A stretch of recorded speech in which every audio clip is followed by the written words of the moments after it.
Elijah Muhammad, serving under his #1 student and minister, the Honorable Minister Louis Farrakhan. That being said, I could never thank Allah enough for his intervention in our affairs in the person of Master Fard Muhammad, to whom praise is due forever.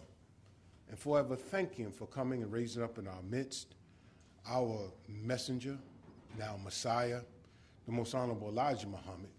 And I can never thank Allah and the Most Honorable Elijah Muhammad enough for not leaving us alone, but in this dark hour, leaving us a light, a friend, a brother, a leader, a teacher, a guide, so that we may have one more chance to try to get it right.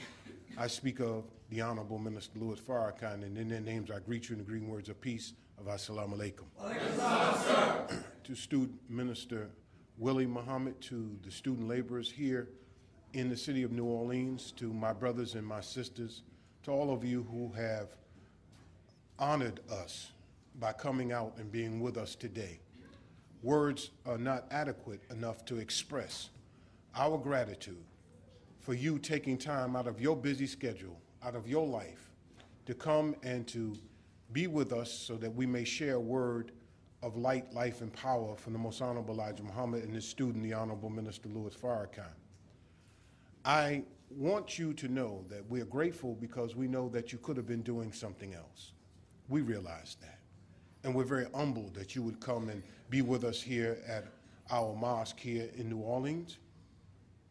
But I want you also to consider the fact that there were many people who went to bed last night and they had their clothes laid out and they had their hair brushed and their do-rag was on the bathroom counter, and they put their teeth, their false teeth and everything, and their wig was on the styrofoam head.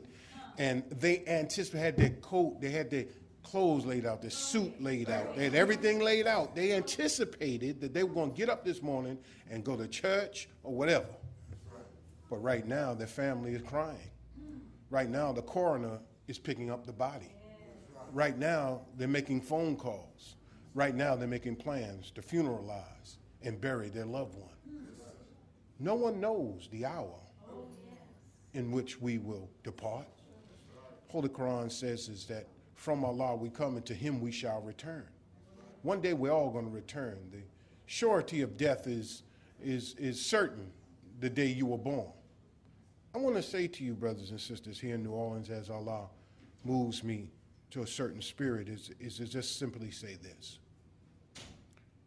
If this was the last hour of the last day, of the last week, of the last month, of the last year of your life, what would you want to know?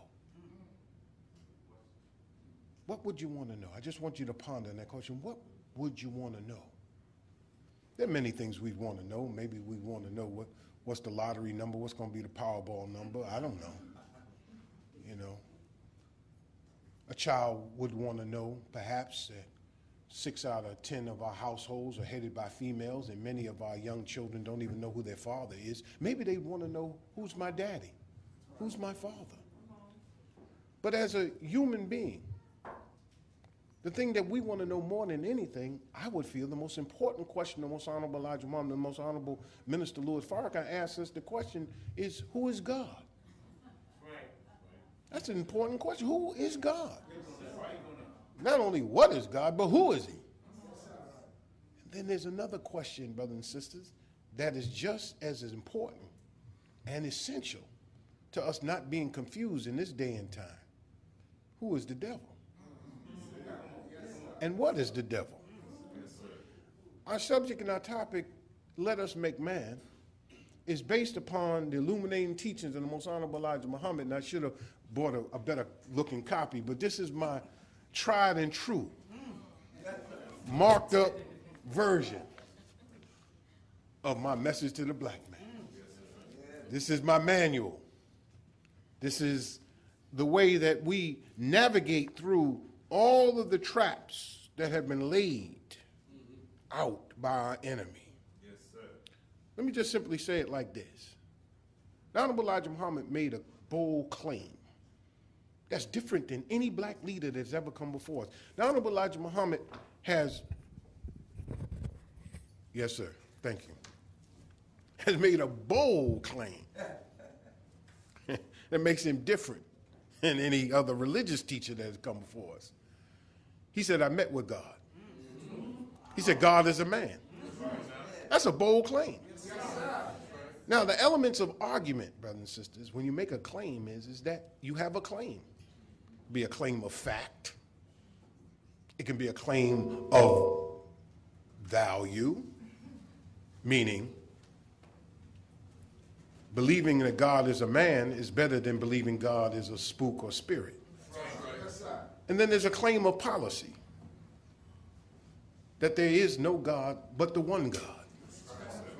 And that's the one we worship. So it's fact, value, greater or lesser, policy. This is what we're going to do. But every time you make a claim, you have to support that claim. You can't just make claims today.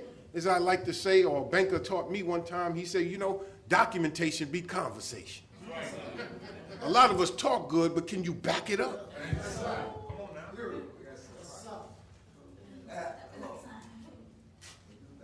Can you back it up?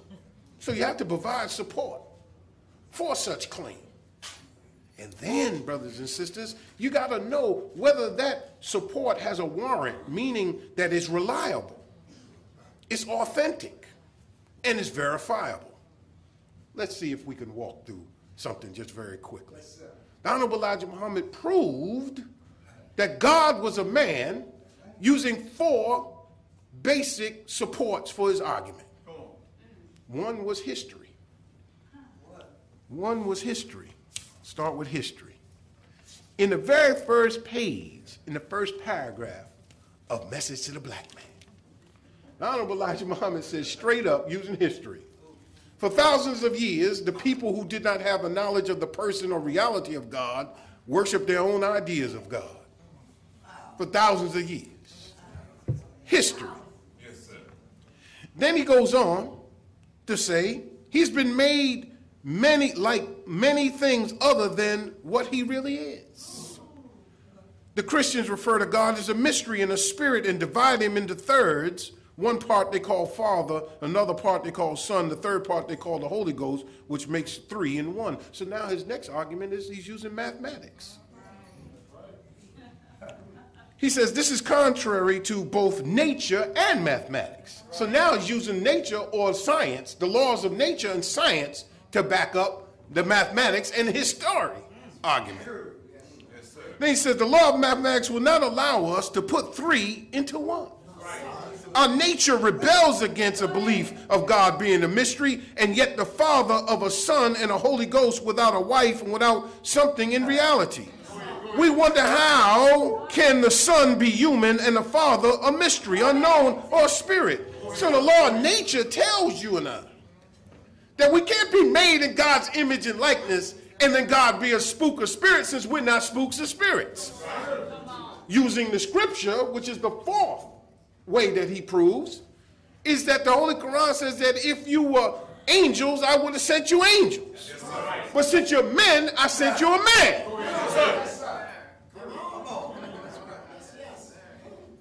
If you see some bees getting together, you don't expect to see chipmunks come out the beehive. Just against nature. If you see a field and you go in that field and you're sowing seeds and they're tomato seeds, you don't expect cucumbers to come up. If God says, let us make man after our image and in our likeness, you don't expect God to be other than what he made if we're in his image and in his likeness.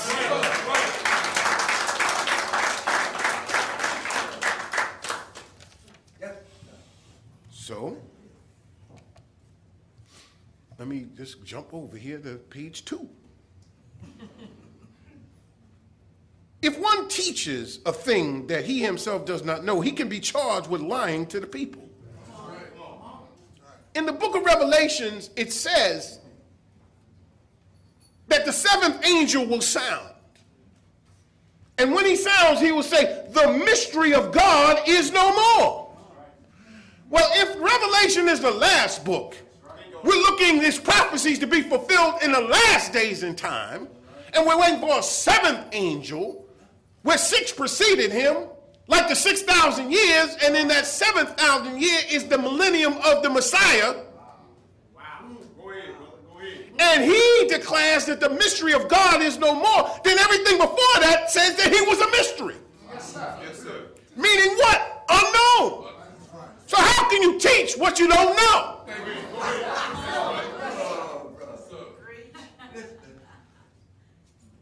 The Honorable Elijah Muhammad said, the word mystery, according to the English dictionaries, is something that has not been or cannot be something beyond human comprehension. The unintelligent, or rather ones without divine knowledge, seem to delight themselves in representing the God as something mysterious, unknown. Such teaching, a mystery God, that God is a mystery, makes the prophet's teaching of God all false. There should be a law made and enforced upon such teachers until they have been removed from the public. According to our law, the origin of such teachings as a mystery God is from the devils. It was taught to them by their father, Yaqub, 6,000 years ago. They know today, listen to these words.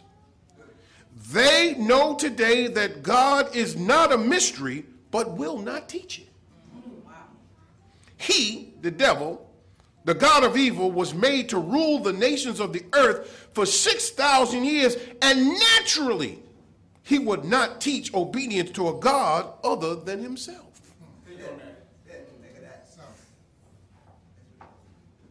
So Jesus says, ye shall know the truth, and the truth shall set you free. Do we know the truth? Because we obviously are not free. How can we have churches on every corner? How can we have the television and the radio stations filled with spiritual teaching, yet we're in this condition? When the greatest of all knowledge is the knowledge of God. And everyone's talking about God. It's like that old Negro spiritual. Everybody talking about heaven, ain't going there. A lot of people talking about heaven, but they ain't going there. Because obviously we have not been taught the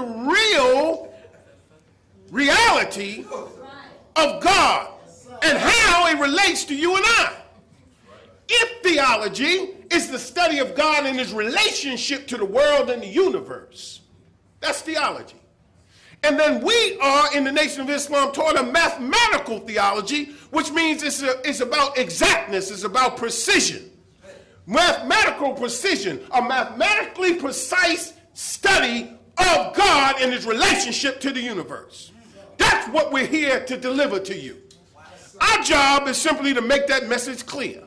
I don't want you to walk away from here confused. I want to make absolutely sure that if you leave here still believing in a mystery God, it's not because the scriptures, you can't use the scriptures to justify it. If you believe in a mystery God, it won't be because you're going to use science to keep believing in a mystery God. If you still believe in a mystery God when you leave here, it won't be because of history or mathematics. You just want to believe in a mystery God because you're just afraid to step out on real faith and decide not only who God is, but who you are.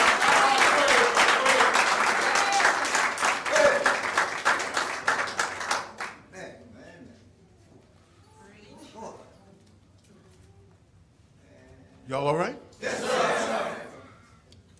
Right here. Y'all okay? I'm just here just to stop by for a minute. Now, right here in this book of Revelation, it says to us in this 20th chapter, the 3rd, 8th through the 10th verse, look at what this is saying. Look here. It says that 7th verse, and when the 1,000 years are expired, Satan shall be loosed out of his prison. Now, we think that's the future. But the Most Honorable Elijah Muhammad makes it clear. Let's go back to history again. He says that the devil being shut up in the 3rd verse, and he was cast into a bottomless pit and shut him up and sealed him up, that he should deceive the nations no more until 1,000 years should be fulfilled. And after that, he must be loosed a little season. Yes, sir. Think on loose. The Most Honorable Elijah Muhammad tells us in this illuminating book message to the black man, the shutting up and loosing of the devil mentioned in Revelation 20:7 could refer to the time between AD, meaning the year of our Lord, 570 to 1555, which is nearly 1,000 years that they and Christianity were bottled up in Europe by the spread of Islam by Muhammad. May peace and blessings of Allah be upon him and his successors. Their being loosed to deceive the nations of the earth would refer to the time, AD, meaning the year of our Lord, 1555 to 1955, when they, John Hawkins, deceived our fathers and brought them into slavery in America and were loosed, free to travel over the earth and deceive the people. Yes, sir. That's exactly what they've done. We bottled them up in Europe. Yes. Islam bottled them up in Europe. From North Africa, after 100 years after Prophet Muhammad, peace be upon him, was departed, Islam spread to the known world, all the way from China to Spain. They were bottled up in Europe. At the fall of the Roman Empire, European civilizations went into what is called the Dark Ages. But in Spain and Portugal, there never was a Dark Ages. Because Islam was the light of the world. There were more books in the city of Cordoba, Spain, than there were in the whole of Europe. Yes, sir. Doctors, astronomers, surgeons, artists, philosophers, builders were there in Spain and Portugal, while the rest of Europe was still believing in putting leeches on people and bleeding them, or that the sickness was because they were possessed by devils.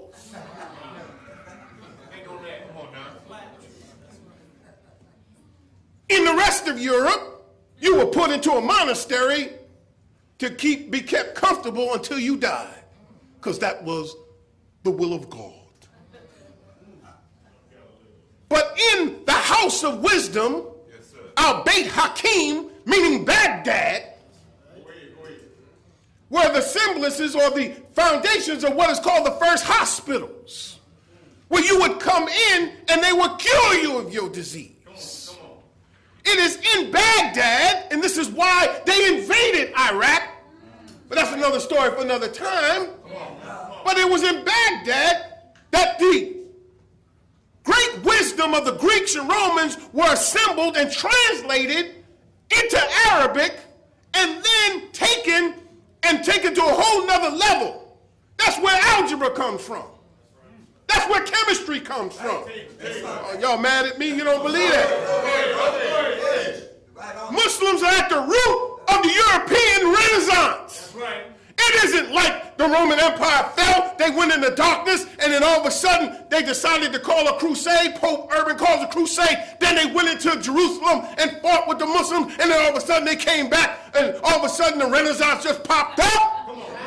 Somebody had the repository of the knowledge of the known civilized world, which the Greeks stole from Africa. That's another story for another time. But they were locked up in Europe. And Christopher Columbus. Why do they love Columbus? Because we allowed half original man Columbus to discover the poor part of planet Earth. He helped them to escape out of the prison we had put him in. That's why they love Columbus. He was looking for what? India. That's why when he landed in San Salvador, what you now call Haiti, he thought he was in India. That's why he called the people Indios. He was right. They were originally from India, but they were exiled here 16,000 years ago. But he wasn't in India. He was in this place that we knew. It was the poor part of the planet. We didn't care nothing about it. Because we preserved the best part for ourselves. We said at the root of civilization in the holy city of Mecca. than what you call the Nile Valley. We already settled there.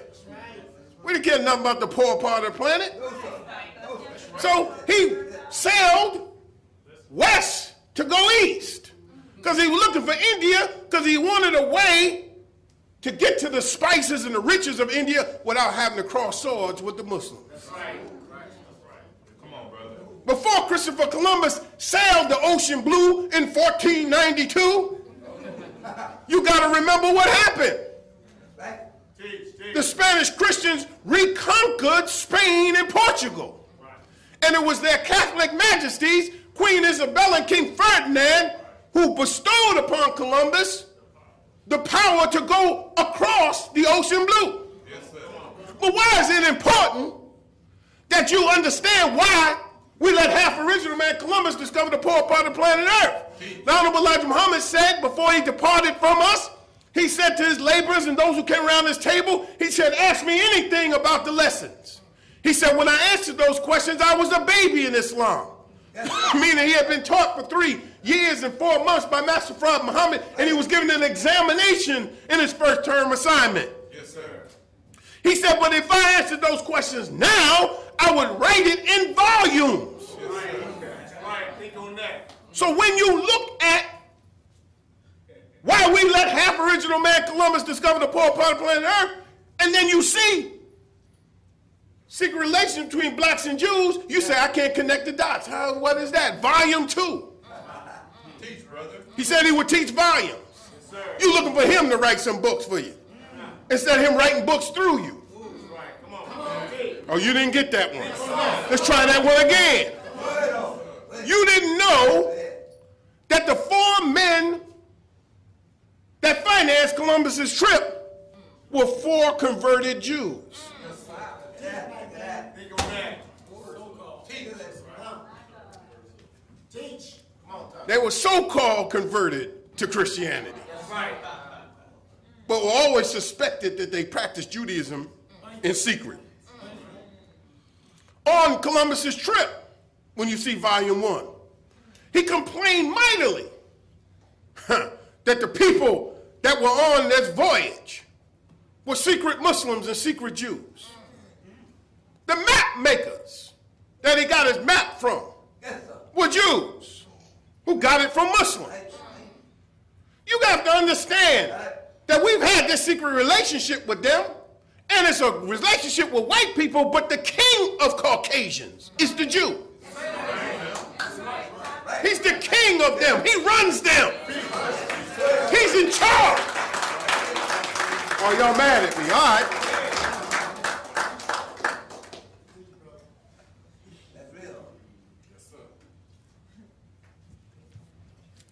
So,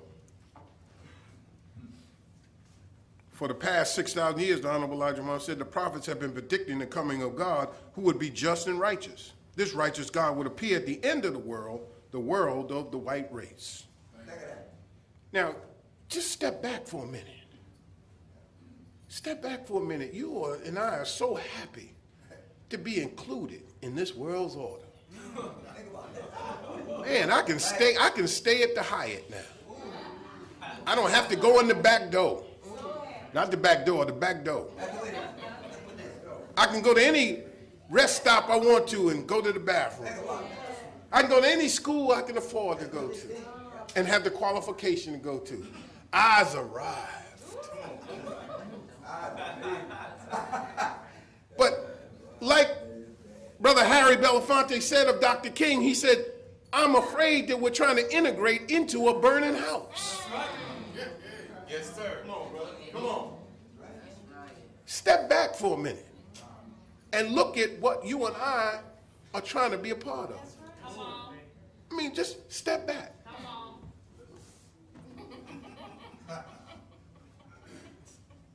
And ask yourself the question, what is it that I'm trying to integrate myself into? Think on that. Think on that. Come on.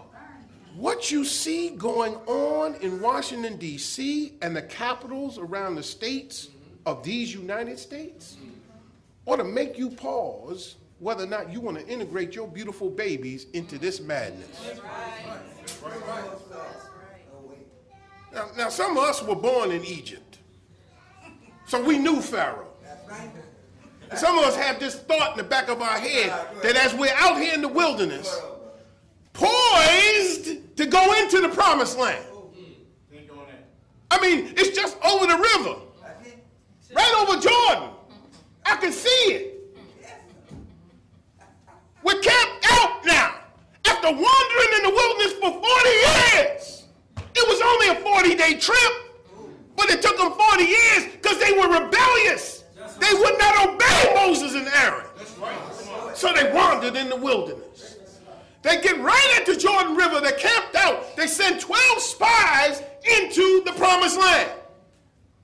They come back, 10 of them come back with a report that there's giants in the land and they make us look like grasshoppers and, oh my God, we're going to die here and they're going to take our children. Why would God do that? We need to choose us a leader and we need to go back to Egypt. God was so wroth, man. He was like, oh, I'm killing all of them, Moses. He said, no, God, please, if you kill your people, then the word will go forth in the world that you weren't able to deliver your people. Don't do that, God. Now Moses is talking to God. He's talking to God. He's talking to God. He's talking to God. So he says, all right, Moses, I tell you what, though, but I'm not taking them into the promised land. What they said was going to happen about the enemy or the ones that are in Canaan where I was sending him, taking their children. I tell you what, I'm going to take their children in the promised land. That means they're going to die here. They can't go with us. Because Joshua and Caleb were the only ones out of that generation that made it. Why? Because he said what? He said, yeah, they're giants in the land, but we can take them. That's right. Kind of reminds you of your pants sagging, gold teeth in your mouth, tattoos on your back, dreads in your head, don't care nothing about this world, ain't afraid of nothing, will use a gun for fun generation. Or we can take it. Yeah.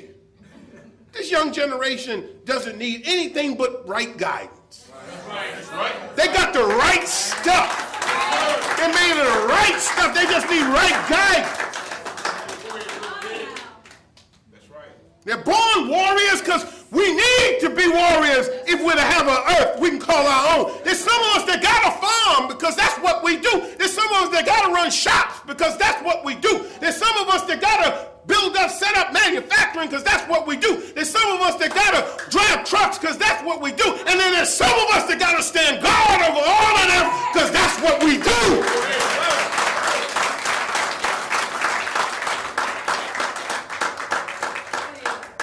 Don't be afraid to build an army. Come on. Just make sure the army doesn't fight itself. Right. We ain't the enemy. I'm getting ready to talk about it.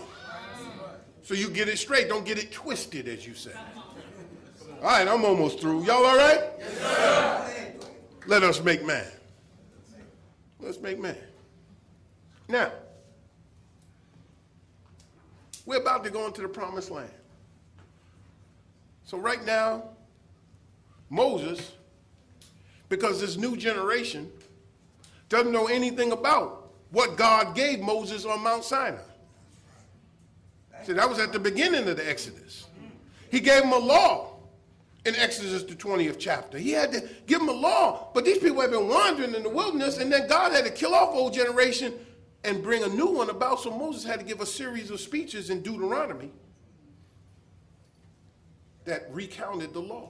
Yes, sir. Before they went into the promised land. So the nation had to be rebuilt. I mean, the law had to be restated again before they went into the promised land.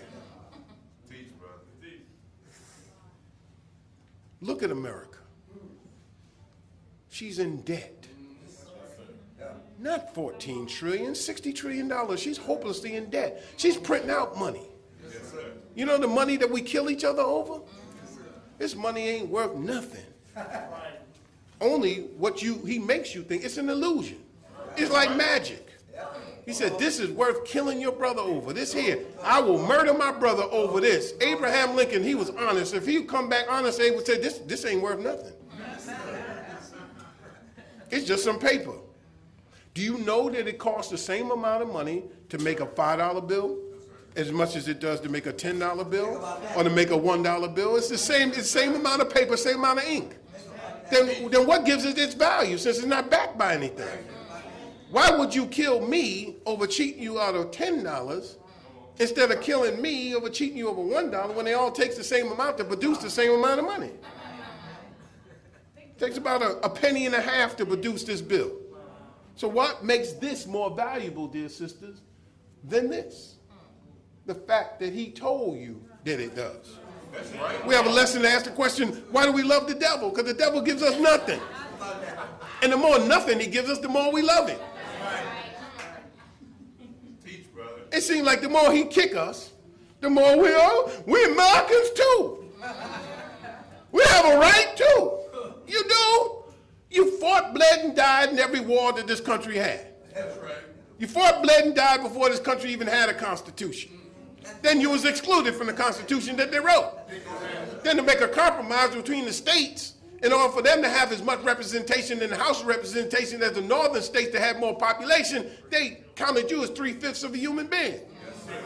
Then that wasn't good enough, so the question had to be resolved in the Civil War, not over slavery. The question was, if I, as a state, join these United States and decide I want to leave, can I leave? We're in the 150-year anniversary of the so-called Civil War. It wasn't nothing civil about it. That's right. 600,000 Americans lost their life in this war that was not about us. It was about, if I join this state, this union, can I leave it? And the Union troops said, no, you can't. Right. Now here we are, 2011. You got a right-wing recalcitrant Congress that's cutting everything.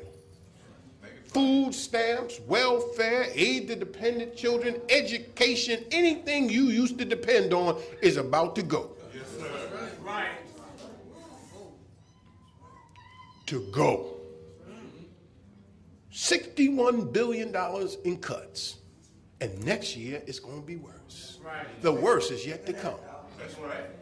And you and I sitting around here with anxiety.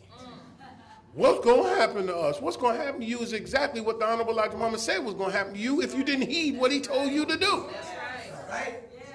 Oh, you think he just made that up? Let's see. Let me see. Let me see. Let me see. Let me see. Let me see. Go ahead, brother. Go ahead. Let me see. Let me see. What did he tell us would happen to us if we did not get up and do something for ourselves? What did he tell us would happen? What about his program? What did he tell us? He said what? We do not believe that America will ever be able to furnish enough jobs for our own millions of unemployed, in addition to jobs for 20 million black people. That was in 1965. Yes, sir. This book was published in 1965. The Wants and Beliefs were out before that, but it was published in 1965. He said that they didn't believe that they would have enough jobs. He said that every wheel of industry would grind to a halt. Now you waiting for some magic mystery god to float down out the sky and produce for you what you were told to produce for yourself. If a man with a third-grade education was a better predictor of economic conditions than all of your PhDs, then who taught him? And if God ain't a man, then who is it that he met with in 1931? Here's a man that told you and I that the educational system was going to collapse. He said we need to set up schools, separate schools with males and females, because the nature of each is just like in here. We separate you male from female. And you're not lesser and we're better, sister. But don't let anybody tell you that is these freaks in America and in the West who have made you a piece of meat and something to sell commercials by. That make you display your nakedness before the world and then claim you free because he got you out there butt naked. Walking down the runway, a runway model, looking like an anorexic toothpick.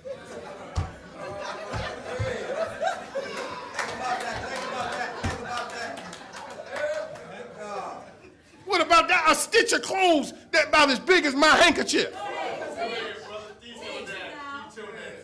And here you are, Mr. E. St. Laurent has her with a napkin.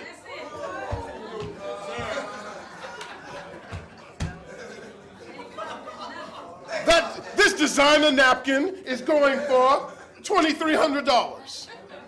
It don't cover nothing. You got some skinny European mouth trying to cover all your Africa. That ain't gonna work.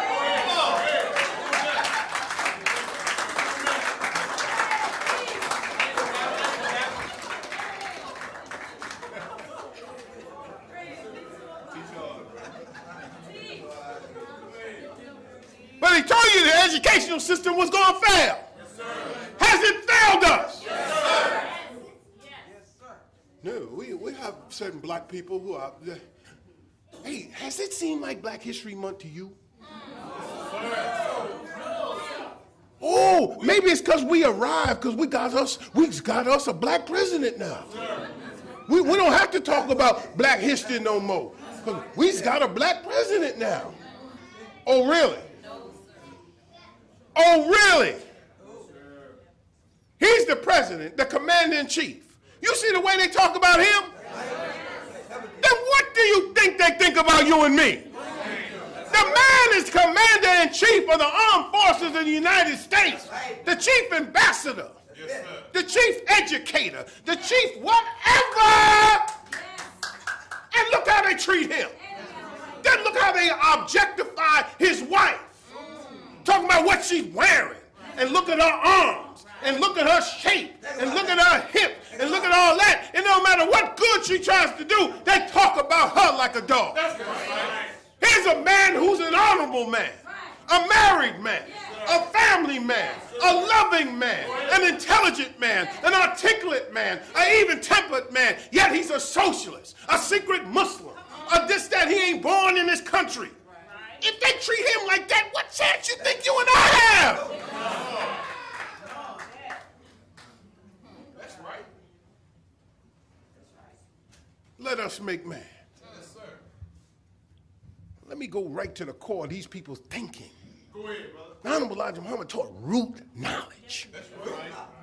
The Honorable Elijah Muhammad, and I'm not saying this to be funny, but in truth, he took complex, multi-layered, multi-dimensional truths, and he became the king of the one-liner. When he said to you, the white man is the devil. That's hate. Whoa. Wait a minute. Wait a minute. Stop. Let's take that one-liner and let's unbundle it. Let's look up under, let's lift it up under the hood. Let's see what's in that engine. Let's kick the tires on that thing. Yes, sir. That's not hate teaching. No, sir. Devil is a scientific term. Right. Let us make man. There was an island, the island of Pilar, known as Patmos, with 59,999 followers of a man by the name of Yaqub, with him making 60,000, went on that island, and they were involved in a 600-year-old experiment. We call it grafting. You call it birth control. Yes, sir.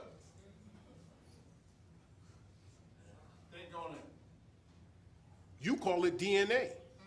He said there was a brown germ and a black germ. How did a man in 1930 know about that inside of every black man were two people? Black and brown germ. And now today, they do DNA mapping and can tell you what traits are in you, what traits they can eliminate, what things they can add. They can actually do engineering. Genetic engineering. Now, Honorable Elijah Muhammad taught you about genetic engineering. He said that these people, that the determined idea that was in Mr. Yaqub's mind was to kill the darker and spare the lighter. That the people that he made on that island were born to rule for a period of time. Why don't they accept a president that that got 59 million votes? Why don't they accept him? Because in them is a thought, a nature that's recorded on their cells. Not their mind, their cellular makeup. The process that they went through in bringing them into existence has a memory. It has a memory of its own without brain cells. It's a recording on their cells that said, I had to come into existence, I had to kill what was dark and spare what was light. To survive, I have to kill and dominate what is dark and spare that which is light. This whole world is built on the idea of white supremacy. So it doesn't matter that you've elected a black president in their minds, unless he does exactly what they want him to do. They ain't going to accept him. They ain't going to give him but so much rope. Who do you think you are? Uppity. Who do you think you are? What is it that we got to stand up when you walk into the room? What is it that when you step off that helicopter, Marine One, we have to stand there. The Marine has to stand at attention and salute. Who is this? You don't understand their minds. Honorable Elijah Muhammad told Mr. Farrakhan, you can't fathom. Fathom is a measurement. You can't fathom the depths of Satan. You don't know what kind of people you're dealing with. Because you think everybody's like you. They're not like you. The process they went through to bring them into existence and to rule ruthlessly is not the same as you. Even when we enslaved one another, conquered another tribe in Africa, we never took from them their names, their culture, their religion. And after a certain period of time, they were freed. But what happened to you and me is completely different. These people were loose from Europe and went around the world, supplanting everybody else's culture with their culture. Took everybody else's names and put their names on it. Took landmarks in geography and renamed it after themselves. Took you, sister, and put his seed so that he could get into the hereafter because he knew there wasn't no future for him. Murdered your man, and when he lynched him, would take and cut off his private parts and put them in jars of alcohol because they feared, as Francis Cress Welsing said, genetic annihilation. They knew that one drop of black blood, they were no longer white. Because you can get the recessive from the dominant, but you can't get the dominant from the recessive. You can get white paint out of black paint, but you can't get black paint out of white paint. That's right. Everywhere they went, they murdered, raped, pillaged, destroyed, ruthlessly. And then, when you ascended up into so-called majority and think you're in power, like in South Africa, he's still running things. How can you have diamonds underneath of your feet? And the De Beers Company, which was founded by a Jew and a Gentile, are digging those diamonds out. How can you have gold and all of the strategic minerals that America and the world needs to produce its weapons of destruction, yet our people are starving in Africa? Explain that to me. Is it just something inherent about us that we're inherently inferior or not smart? How is that possible that we could have all those riches and still be under someone else's thumb? Well, sister and brother, we got a people who are not created but made. Let us make man. I know that you're thinking that in the Bible, starting off in Genesis, the 1st chapter, the 26th verse, I know that you think this is talking about the first man. But think about this. God in the beginning. In the beginning, God, singular, created the heavens and the earth. God did all this stuff by himself. And then all of a sudden, on this sixth day, he invites some folk to make a man. And then kind of in a sense, ask permission, let us. Let means allow. Allow us to make man. In the beginning, God created the heavens and earth. And wasn't nobody around there asked no permission. He said, let us create the heavens and earth. He just created it. And he said, it is good. Then he did this, vegetables and lights and all that. It is good, it is good, it is good. Then he gets to, it's strange, he gets to the sixth day and he says, let us make man. What man? And what would he be like? He said, let him have dominion over the fish of the sea, the fowl of the air, over the cattle, over the earth, all of the earth, and over every creeping thing that creep up upon the earth. So God created man in his own image. The image of God created him, male and female created he them.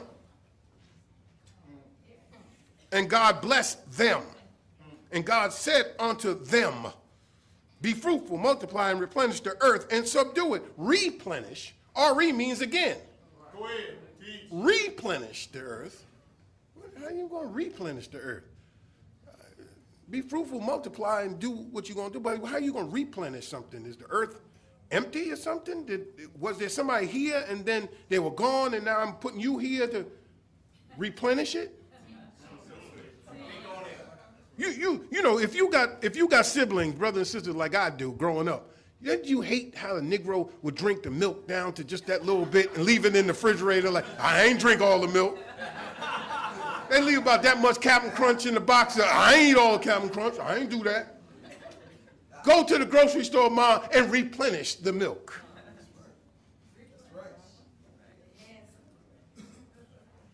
So, but now in this 5th chapter of Genesis, it says this is the book of the generations of Adam. In the day that God created man in the likeness of God, made he him. Male and female created he them, and blessed them, and called their name Adam. In the day when they were created. So who is this people? Yes, sir. That are an Adamic race. Because if you read further into Genesis, Cain kills Abel. And then he sent out, exiled into the land of Nod. Yes. Right. And he finds a wife. Think on that. Huh? Where'd she come from? Right? Cain, he's scared now, right? He's scared because he says that he said everybody's going to want to kill me. After he killed his brother, he said, oh my God, he's hiding. He says, everybody that will look upon me is going to try to kill me. Well, wait a minute. There's Adam, there's Eve. There's Cain, there's Abel. Who's these everybody else? Come on. Think on it. Teach, brother. Adam Cain go out and find him a wife. Where did she come from? Wait. I say something wrong?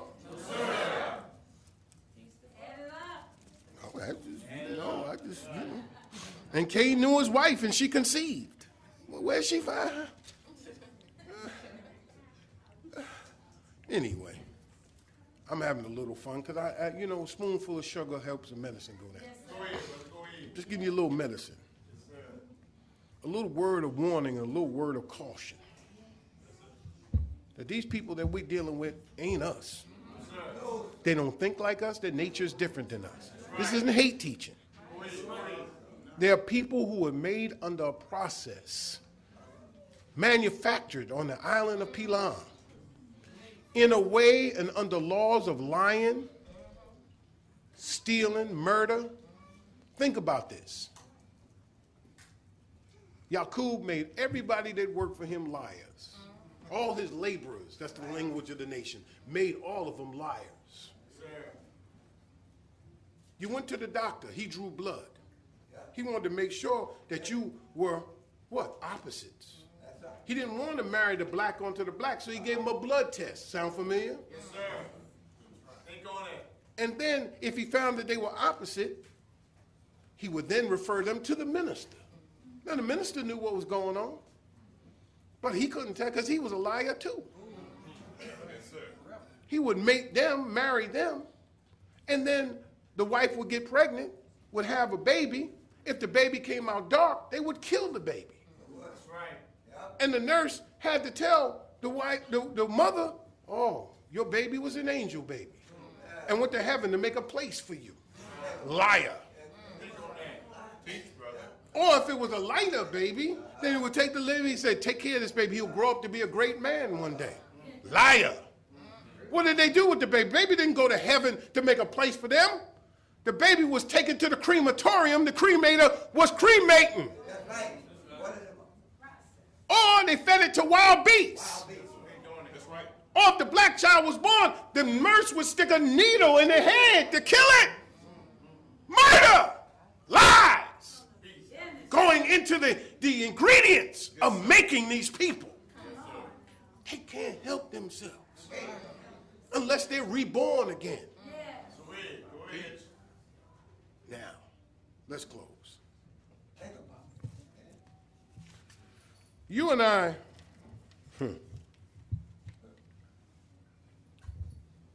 have to now heed the call. Heed the call. The final call. I recap all of that, what you could read in Message to the Black Man, just to give you a little taste, a little toot. Give you a little history, a little science. Because in truth, when you look at genetic engineering, that's what the Honorable Elijah Muhammad was saying. He didn't call it all that. He called it grafting. He made it a very simple word. But if you want a long word, it's genetic engineering. I can spell grafting, engineering. I have to make sure I got spell check on my. But grafting, I think I can do that one. So talking about DNA, and that's a long word. I don't know what all that means, DNA. Whatever that means, that long word. But he said brown germ, black germ. He made it simple for us to grasp. But if you unbundle it, you begin to look up under it. You realize that this man was talking heavy science. Notice Muslims in the beginning. I'm kind of talking to the Muslims, but those of you who are going to join today, I want you to get a piece of this too. He gave us square mileage, area, length, and width. But as we move to the problem book, we then begin to see cubic, meaning depth, meaning that this thing ain't on the surface. I'm not calling white people names. I'm not saying that. I'm going to the depths of it. And if I say God is a man, then who are you? Who are you? I know when I looked in the mirror this morning, I thought to myself as I prayed, I got up, looked at myself in the mirror, I said, you are such imperfect vessel. That I know. And you are too. But why do you deny your own potential? You know inside of you is greatness. You know it. Go ahead. You, in certain instances, always show your flash of brilliance. But then you get scared of your own self. And so we look at our great entertainers and sports stars and others who have dug into their human potential and have displayed it before the world, or have had those gifts developed and displayed before the world. We see them and we literally fall down and worship them like gods. And then when they build them up and make us worship them as God, then they tear them down. TMZ has a special report on Michael Jackson. This is what he was doing with them little children. So all of a sudden you look at Michael, you know he's great, but then they drop that seed in your mind that, well, man, why was he sleeping with little children? What was going on? Those, my elders know Joe Louis and the great pride they had gathering around the radio when Joe Louis was knocking crackers out. I'm sorry, I didn't mean Minister Farker. Please forgive me. But that's what it was. They called them worse back then. But black people would gather around, your great-grandparents, your grandparents would gather around the radio, and Joe Louis would be fighting, and it's a left to the head, all right, a left. Oh, and he hits Louis back with a sharp right. Louis is backing back. Now he's coming back. Jab, jab, jab, right hand, left hand. Oh, he's down, Smelling is down. He's down for the count. And black people, they'd be in Harlem, they'd be running around. Oh, Joe Louis done knocked him out. Yeah. Joe Louis.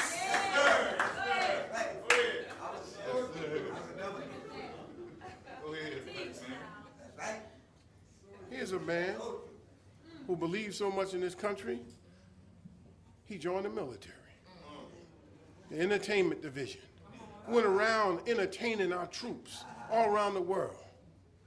Yet, the IRS dogged him, taking every dime that he had. The man died broke because of these wicked people. Much money as he gave to them, much he gave to his country, they took everything from him. And he wound up being a greeter in Caesars. Red Fox, our great comedian, our grandparents, our church-going grandparents, they're going to pretend like they didn't listen to Red Fox, but they used to listen to them albums. They said, baby, close that door. You go in that bedroom. And they put on them blue albums, Jackie Mom, Mabley, and Red Fox. Go ahead, bear witness. Y'all know it's the truth. Rudy Ray Moore and all. You know that. Y'all used to listen to all that. Pig Meat Marker. Don't act like you don't know what I'm talking about. Slappy White. Y'all know what I'm talking about. Pretend like I don't know what you're talking about. You know what I'm talking about. Man, that get you a little taste, man, a little Crown Royal, be up in there. Oh. And y'all be, and we be in the room. What they laughing at? And Dolomite said, you know. Yeah, I'm Jackie Mom Mabley. We listen to all that. Y'all don't know nothing about the young people. Y'all don't know nothing about that. But those are the original kings and queens of comedy that really played the Chitlin circuit so that your Steve Harveys and your Cedric the Entertainers and the D.L. Hugleys could have a stage to stand on. They're not the kings of comedy. The original kings of comedy are the ones I'm talking about. But when you talk about Red Fox dying broke and the IRS with a bill, you think of Billie Holiday with a needle in the arm, dying of an overdose. Huh? You think about all of our great artists. Huh? Bird. You know, all of them. You think about all of them. They laid a base for us to be doing Lil Wayne and all us doing right now. They laid that base. You think about Jesse Owens. Went over there and destroyed Hitler's myth of the white supremacy, the Aryan supremacy. He broke that myth down. He broke him down. He ran the tongues out them German. He ran their tongues out their mouth. He was reduced to come back in America and racing horses for exhibition to raise money.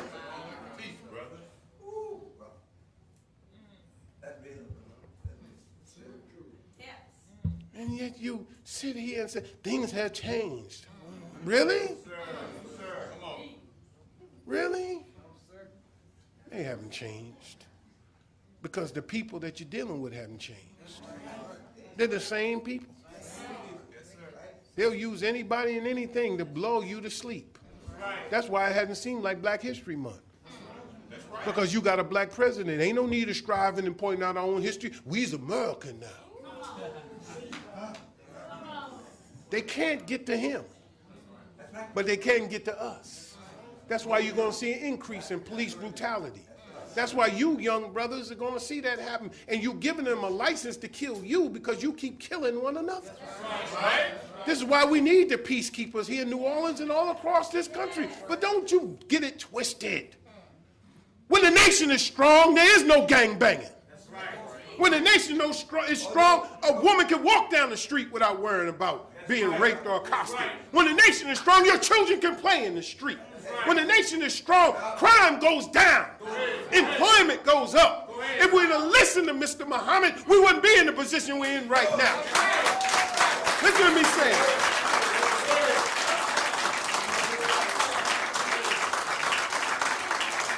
Let us make man. We gave him dominion over the earth. He has ruled for 6,000 years. His time is up. That's right. And the only reason why he's still ruling is because you and I refuse to get and take our crown. That's right. Go ahead. We refuse, young brothers, to get down for our crown. That's right. Yep. We have vacated the title and let him appear to be in charge. But somebody's interfering with his rule. Look at the weather.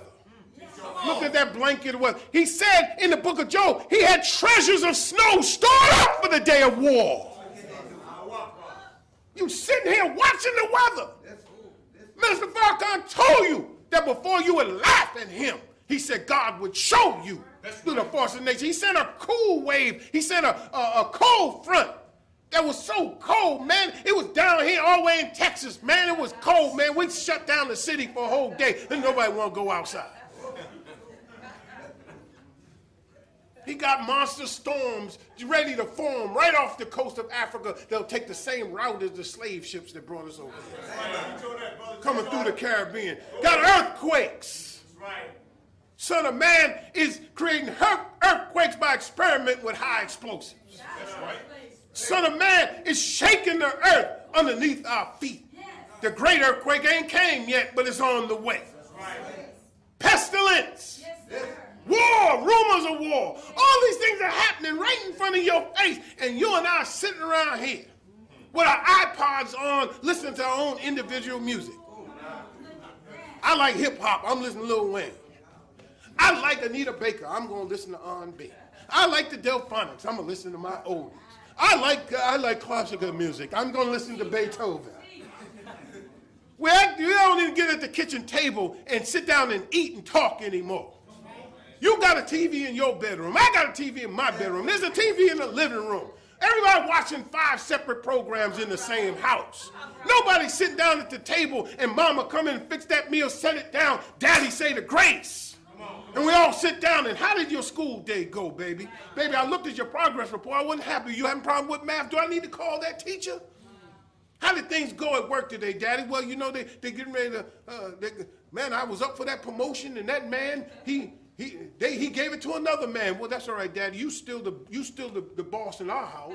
We still love you, Daddy. Huh? Go ahead. Whatever happened to that? And some of that stuff I'm saying, some of you looking at me like, what kind of life is that, man? I don't know nothing about that. That sounds like Father Knows Best or something like Leave It to Beaver or something. You know what I'm saying? Know what I'm talking about? Know what I'm saying? Know what I'm talking about? No, I don't know what you say. Can you feel me, fool? Yeah, I feel you.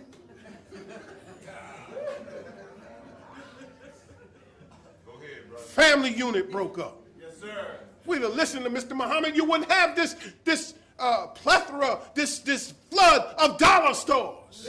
Because he opened up the Muslim import store. He went over to China and got goods and whatnot and brought them here and opened up an import store so we could go and buy our products at lower prices. There wouldn't be no Walmart taking over if we'd have listened to Mr. Muhammad.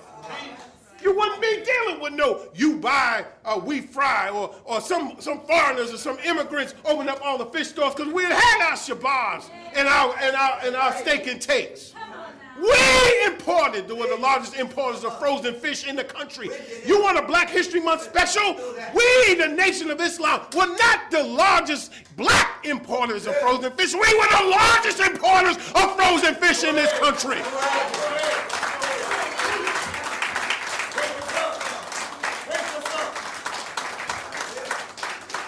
We wouldn't be sitting around here talking about, can I get a job? Because we were trucking that fish all across the country. We wouldn't be sitting here talking about, can I get a job? Because we had the the aviation department in Gary, Indiana, and the Honorable Elijah Muhammad was negotiating with United Airlines to buy jumbo jets from them. Go ahead. Teach on it. Teach on it. We wouldn't be talking about food deserts in the black community on the East End. Now all the population is grown out there where it would literally be the 6th largest city in the state of Louisiana, and you ain't got a major grocery store out there on the East End. You wouldn't be talking about that because Mr. Muhammad had 46,000 acres of farmland under cultivation, had his own meat packing plant, had his own canning factory. Wake us up. Change off these planes. We wouldn't be talking about about charter schools and vouchers. Because Mr. Muhammad had opened up independent school. In fact, the first thing he went to jail for was not selling cocaine, was not robbing banks, was not carjacking. The first thing he went to jail for was taking his children out of the public school and putting them in their own private school.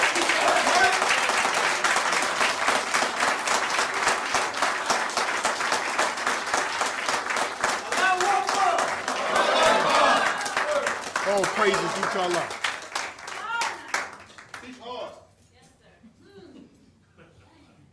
We wouldn't have 6 out of 10 households headed by females.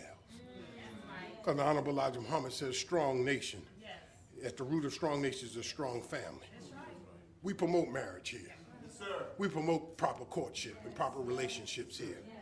We wouldn't have all these children out of wedlock, and even if we did, we'd all be uncles and aunts to them all. We're extended family. We know who we are. There's some of us that wouldn't have nothing to do with each other out in the world. But because of Islam, we're brothers and sisters. We're under the flag of freedom, justice, and equality together. It doesn't matter whether you have a PhD or no degree. It doesn't matter whether you were blue collar, white collar, or Negro without a shirt. Under this flag, we're all equal. We're all one people. That flag is the greatest flag. It's the universe flag. Let us make man under a righteous flag, under righteous circumstances. And why did I teach you about a man named Yaqub and what appeared to be so evil? It's because the Honorable Elijah Muhammad said he's the first man since Yaqub to be commissioned by God directly. So he's Yaqub in reverse. He said, well, why y'all so separate? Why y'all bring us here? Why you teach the women in one class and the men in another class? What is it that he's trying to produce? He's producing another civilization right in the midst of a civilization. You're looking at a nation being born within a nation that's about to come birth. Because as one falls, another one rises. That's right. You got to get ready. So, this Savior's Day. Yes, sir. This Savior's Day. Yes. It ain't about a whole bunch of conversation. This Savior's Day is under the banner of a scientific analysis of the teachings of the Most Honorable Elijah Muhammad. Yes, sir. The plenary session, the big sessions, is about how to eat to live. Look on any infomercial. Go to any mall. Go anywhere. Everybody talking about organic vegetables and organic fruits and don't eat meat because it's genetically altered and all this kind of stuff. What did the Honorable Elijah Muhammad tell you? Eat one meal a day, one meal every other day. Eat fruits and vegetables. He said no meat is good for you. He told us that back then, but you know, he tried to get us off the hog at first, the red meat, little fish. Come on, talk to me now. He told us about a navy bean. A navy bean has all the protein that a hamburger has in it. The navy bean has B1 in it that's good for your memory. No wonder Negroes can't remember nothing. You don't eat no beans. The bean helps you with your cholesterol. Yes, sir. No wonder we have high blood pressure. We don't eat enough beans. The navy bean. That little navy bean. Muslim bean pie. Beans. Y'all eat beans. Beans. Y'all eat beans. Y'all eat beans. Muslims eat beans. But it helps you with your cardiovascular system. That's right. That bean lowers your blood pressure. That navy bean scientifically can be proven to be one of the most healthiest foods that you could ever have. That's right. Teach. That's real.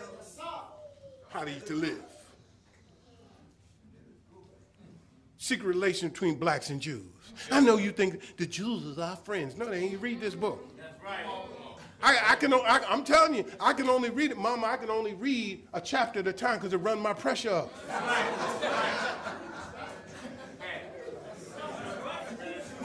And when you find out why the Honorable Elijah Muhammad didn't like the labor union, I never understood why he didn't like the labor movement. I do now. At the turn of last century, we had all of the plumbing, carpentry. That was our thing. You didn't find white men that did that kind of work. When they started these white unions, when these white immigrants came in here, they came in there and they knocked us out of all that kind of work. Now we go to college and we don't know how to fix a light bulb. Got all these educated people up in here, but if we didn't have a carpenter, we couldn't put down the carpet. Couldn't put down tile. That's right. I can recite the Declaration of Independence for you, but I don't even know how to use a hammer and a nail. We're good, but we ain't good for nothing.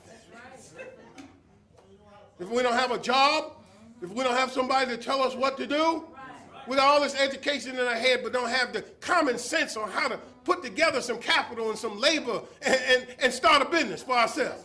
That's right. Got to come out and sit in here and be planning all week long, a whole bunch of paralysis by analysis. I'm not against education. I'm a very educated man myself. But one thing about it, I ain't starving for nobody.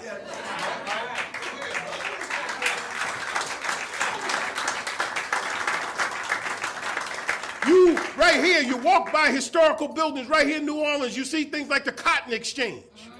And you don't even understand how it was your and my mamas and daddies who picked the cotton that made these people rich. The Jewish people would come here and be rich. And then in New York, they controlled all the needle trades of making all of our clothing and whatnot. And so the cotton that you picked, and you couldn't get off the plantation as sharecroppers because they would set up stores like they set up trading posts in the jungle. They would set up stores on the plantation, and they would sell you goods and services and seeds at the beginning. And then they would say, well, give us, you pay us back from when you grow your crops there, John. And then you grow the crops, and at the end of the year, you'd always wind up owing more than what you gave him, and you couldn't leave. The Jews did that. They took our lint. They took our cotton. They controlled the garment industry. They made the shirts, the pants, all of that. Cotton was king before oil was king. Cotton was king after the Civil War, even though before the Civil War. When you know the root of their wealth, you heard of the Lehman Brothers? You remember when Lehman Brothers went down, how it triggered the financial collapse? You know who the Lehman Brothers were? How they started? They started in Alabama as cotton traders. And one of the Lehman Brothers came down here in New Orleans and set up shop. And they took their riches. The Rothschilds didn't start with, Mr. Rothschild started off and said, oh, I'm going to send all of my sons out so we may conquer and control the world through our international banking operation. That ain't how it started. They were the 11th richest family in Frankfurt. But how they made their money was they went to Britain. They sent one of their sons to Britain, and he got involved with, because Liverpool, where the Beatles come from, was the biggest slave port in the world. And when they would ship in all of the things that our labor picked, whether it was in the Caribbean, whether it was in America, whether it was in Central or South America, our labor picked and made them rich. And then in a place called Birmingham is where there was a garment manufacturing center. And it's from our labor that the Rothschilds made their money and then put them into banking. The Industrial Revolution was spurned by our free labor. We made him able to make the money, to invest the money in industry so that there would be an industrial revolution. It was us. We did that.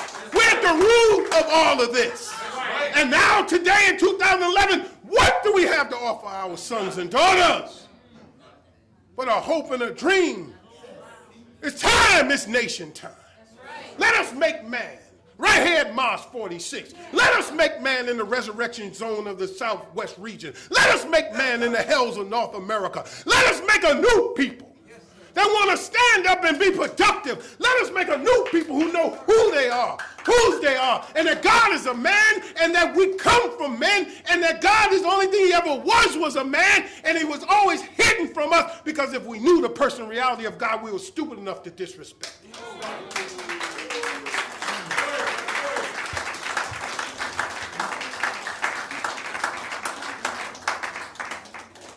It's time now.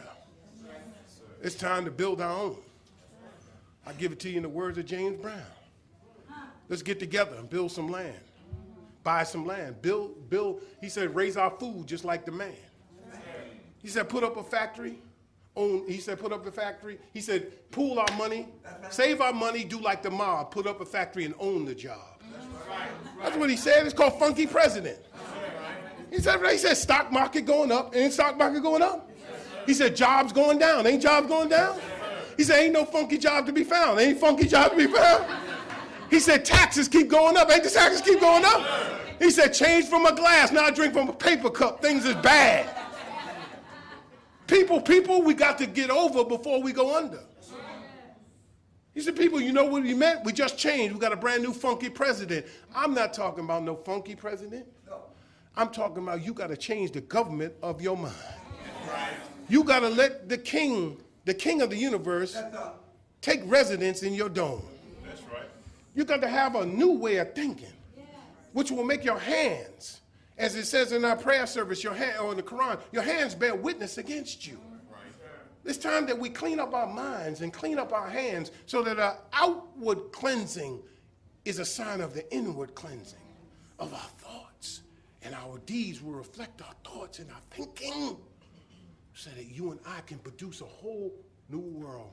Behold, the one that sat on the throne said, I make all things new. He said that there would be a new heaven and a new earth, and all the former things would pass away. What is the new heaven and the new earth, brother and sister? The new heaven and the new earth is a new spiritual leadership and a new political leadership, because there is a relationship between heaven and earth. As we're taught in our lessons, what makes rain, hail, snow, and earthquakes? We're taught about that the earth is covered 75%, 3/4 covered with water. And it's spinning at 1,037 1/3 miles an hour as it makes its way around the sun every 365 1/4 days in a year. Is that right? Yes. It's spinning and it's bowing in and giving us our seasons, the 4 seasons of spring, summer, fall, winter, right? Bowing in and out from the sun. And then the moon, the gravitational pull of the moon and the sun pulls water up from the earth in a fine mist hardly detectable by the naked eye. But it can't get 6 miles out of the atmosphere, so it collects in the form of clouds. And depending on the current of air, it comes back to the earth in the form of rain, hail, or snow. What does that mean? There is a relationship between heaven and earth. As the water is drawn up in it, the sun, the light of the sun, the heat of the sun purifies the water. So when it rains back to the earth, it comes back and it replenishes the earth and helps new growth grow out of the earth. That is a spiritual teaching of a new heaven and a new earth, a new spiritual leadership that has to be born out of the thought. The thought, the claim, the profession, the confession, the declaration and the affirmation that God is a man. And let me take it a little further. Who came in the person of Master Farad Muhammad, to whom praise is due forever. This Holy One came from the east to the west, as it was predicted that he would. As he said, he would search the earth for his lost sheep. He would seek and try to save that which was lost, and nobody's more lost than black people in America. And that he would come. And he said to Abraham, God says to Abraham, your seed's going to be a stranger in the land that is not theirs. They're going to serve and afflict them 400 years, but after that time I will come and judge that nation which they will serve. And so, brothers and sisters, you read in Deuteronomy that there will be a prophet like unto Moses. Well, what is the prophet like unto Moses as we go? We get ready to go. Y'all all right? Yes. Prophet like unto Moses. What is it about this Moses? Tell me about this Moses, Mr. Muhammad.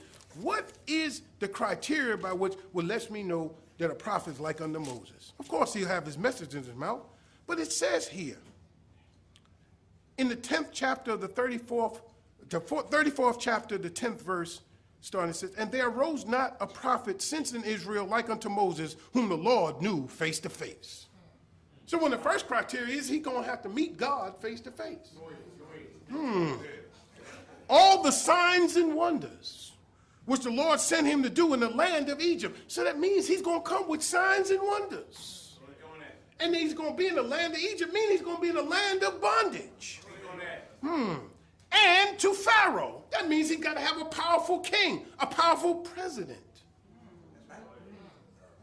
And do all his servants unto the land. And all that mighty hand and that all the great terror which Moses showed in the sight of all of Israel. He's going to have to meet God face to face. Ain't but one man that told you he met God face to face. That's the Honorable Elijah Muhammad. That's right. Check that box. He said he had signs and wonders. He told you that Master Fard Muhammad showed him a wheel in the sky. I know you laugh at us and say they believe in flying saucers. Oh, no, you believe in it. Look on the History Channel. Look on the Discovery Channel. These people got shows called the UFO Hunter. And when you look on it, and if you got cable, you look at it, they be playing that all day long. They saw one over Jerusalem. You couldn't deny that. Right over the Dome of the Rock. Whoop.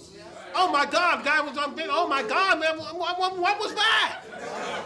Jesus Christ, look at that. Did you see that? But you believe in it. You believe that the children of Israel were led around in the wilderness by a pillar of fire and a pillar of smoke. You believe Ezekiel saw a wheel. You believe that you saw New Jerusalem coming down out of heaven, a city in the sky. You believe Jesus was taken up in a cloud and he'll return in a like manner. You believe Prophet Muhammad went up to heaven, or made he made the trip from the holy city, Mecca. He made this trip all the way to Jerusalem, where the Dome of the Rock is, where he stepped on that rock and went to heaven from there. You believe that Prophet Muhammad rode a horse with wings.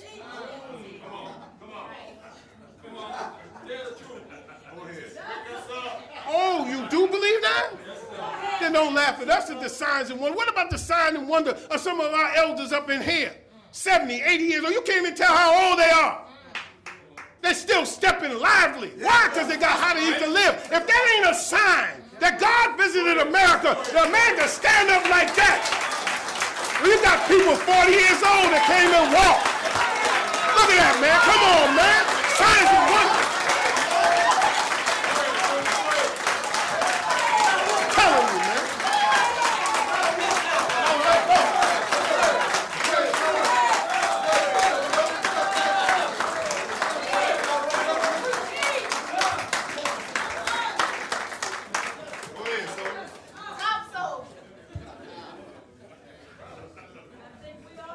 Well, on that note, you can see the kind of man that Muhammad makes. Huh? So today, brothers and sisters, signs and wonders. Yes, sir. Find about our secret relationships, how to eat to live, the science behind it. You find out about the reality of the mother plane. Oh, man, sisters and brothers, it's time. It's nation time. That's right. So when I get back, by the grace and mercy of Allah, let's go to work. And let's do what we got to do. America is falling. And we have to come out of her and build a new reality for our children. We don't have another minute to wait. Minister Farrakhan says he's going to send forth saviors. I will send saviors after them. Saviors after them. Brother and sister, who are you looking for? The change you're waiting for is you. The person you're waiting for is you. You just need to be taught and trained. You need to be focused. And you didn't know at the root, the cornerstone of all of what we teach is God is a man. And the corner of that cornerstone is he appeared in the person of Master Fard Muhammad. And know that what he gave to Honorable Elijah Muhammad in this little book called Supreme Wisdom, I'm gone. His father, Master Fard Muhammad's father, brought him all of the books of all the great scholars of the world up to that point. He read them. He studied for 42 years, and this is what he left us with.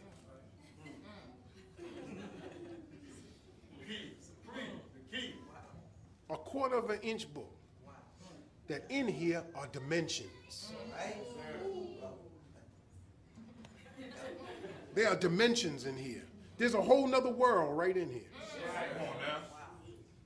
So why don't you step into our world? Once we open this book, once you open up your mind, open up your heart, and become a part of this, we're going to change the world. We're going to make a new world. We didn't get this way overnight, and we won't change things overnight. But you can make a change right now. You can be a man. Let us make man, let us make woman after God's image and in his likeness, and let you live up to your human potential. And I closed the way I opened. If this was the last hour of the last day, of the last week, of the last month, of the last year of your life, what is it that you would want to know? And if you found out that God was a man, and that he didn't so love the world that he gave his only begotten son, that God is a man and he loved you so much he came himself to make you like himself and to set you on top of civilization and to let you know not black supremacy but black originality, that the original man is the Asiatic black man and woman, that we were the first and we will be the last, that he came to tell you at the root of civilization that you gave civilization to the world, and from you the world, new world's going to spring from your loins. Let us make man. Let us make a determination to make ourselves anew right here in New Orleans, Southwest region, the hells of North America, and from here, a worldwide movement of saviors. Thank you for listening. May Allah bless you as I greet you in peace. Assalamu alaikum.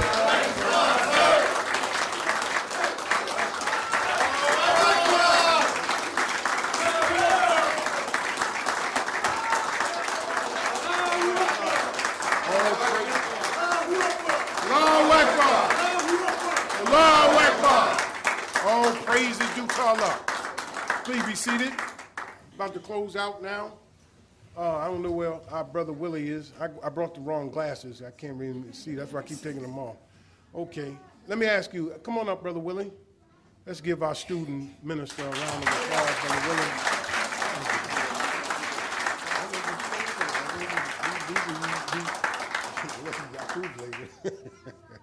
How many of you today are visiting with us for the first time? This is your first time being out at the mosque. Raise your hand. Don't be ashamed. We love you. Thank you so much. Give them a hand. Give them a hand. Look, the Holy Quran, contrary to popular belief, the Holy Quran says there's no compulsion in religion. The right way is as plain from the wrong way. So we ask you, how many of you visiting with us, whether it's your first or your 1,000th time, believe what you heard today to be true and good for God's people? Raise your hand. All right. Thank you. And let me ask you one more question as we go to our close. If you're visiting with us for the first or 1,000th time, you're ready to make a change in your life, your family's life, the community's life, and be a part of building a new world by uniting with the Honorable Minister Louis Farrakhan and we here at Mosque number 46. How many of you today would like to become students of the teachings of Honorable Elijah Muhammad? Stand up today, shake my hand on behalf of the Honorable Louis Farrakhan, and begin that process of this study toward making a new world. Come on up.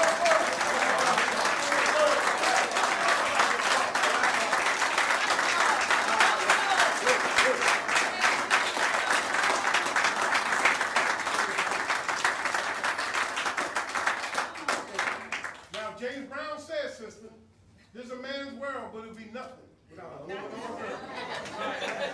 Go ahead. We saved the man, we saved the individual, and this is a good individual. But if we can save a woman, we've saved the nation. That's right. A nation.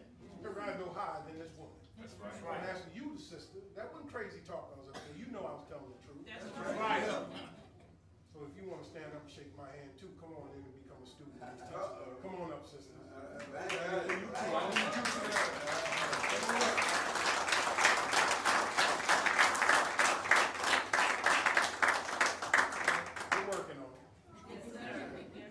Next time, God willing, we're going to get you too. This brother Muhammad, our student minister here in the city, I will put him under your care. When I come back, God willing, I'm going to make sure that we see these brothers in the ranks. That's it. You go with this brother, and you'll get my hand.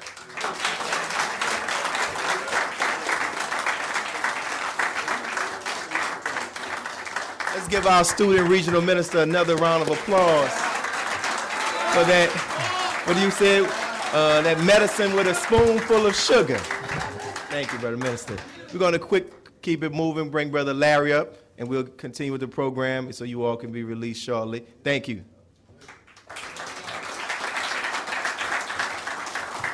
Come on, family. Keep clapping, keep clapping.